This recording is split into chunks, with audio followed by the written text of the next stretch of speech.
Good evening sa ating lahat. So, welcome po sa ating channel.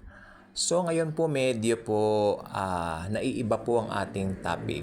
Okay. So, last week po kasi, nung September 8, according po sa tradition ng mga kaibigan nating Catholics, birthday po ni Mary.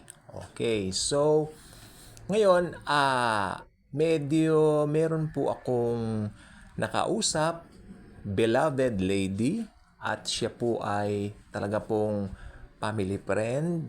Alam po ba ninyo, hindi po kami nakikidebate kahit kanino. Mahal namin ng mga Catholics. Okay. Pero, syempre, darating po yung time na, okay, ano bang pananaw mo? O ano bang tingin mo? Tipong ganon. Pero ito kasing nakalagay sa Bible, it's not a merely pananaw o view. This is the truth. Jesus said, I am the way, the truth, and the life. So, in a very friendly manner, okay, dala na rin po ng pag-ibig ko sa mga Catholics. Sasabihin ko po kung ano po yung nakalagay sa Bible. Yung si Mary, siya po ay Mother of Jesus. Dahil sa simpleng paliwanag, si Mary po ay pinili para maipanganak ang Panginoong Hesukristo sa laman. Maging sisidlan siya, isang malaking karangalan yan kay Mary. Mahal natin si Mary bilang isang kapatid natin sa Panginoon. Tandaan po ninyo, sabi niya, my soul rejoiceth in God, my Savior. It means si Mary nangangailangan din ng tagapagligtas. That's, in a very possible way, in a very friendly manner, I would like to deliver this vlog, not in a sense na parang tinutuligsa mo. No, wag natin tuligsain ang mga Catholics. I love Mary.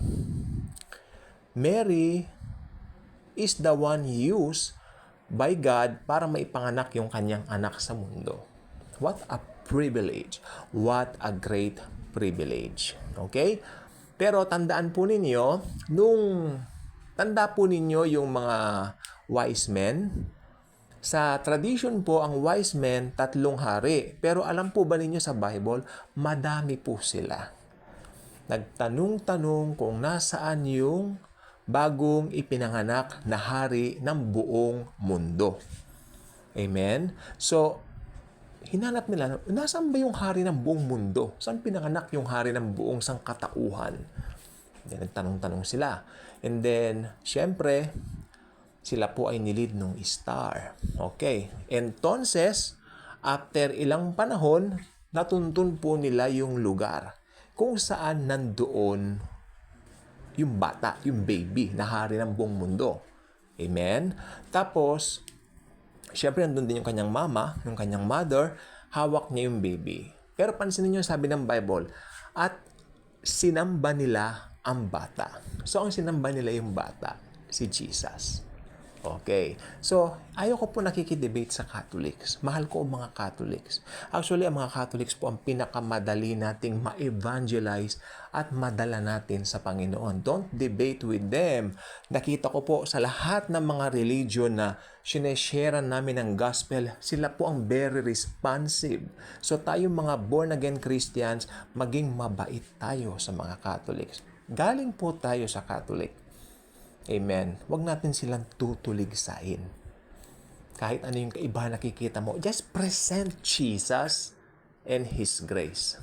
Ganun lang po. Wala kayong maririnig sa akin na tutuligsain ko ang mga minamahal kong mga Katoliko. Kaya kung hindi pa kayo nakasubscribe sa ating channel, I invite you to do so.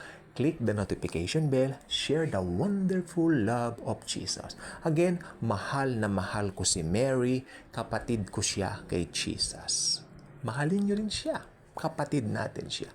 Sister Mary, sister natin siya kay Christ Jesus, na kanyang anak sa laman. Okay? So, thank you po doon sa mga magsusubscribe pa lang. In advance, salamat po at inaasahan ko po yan. Thank you.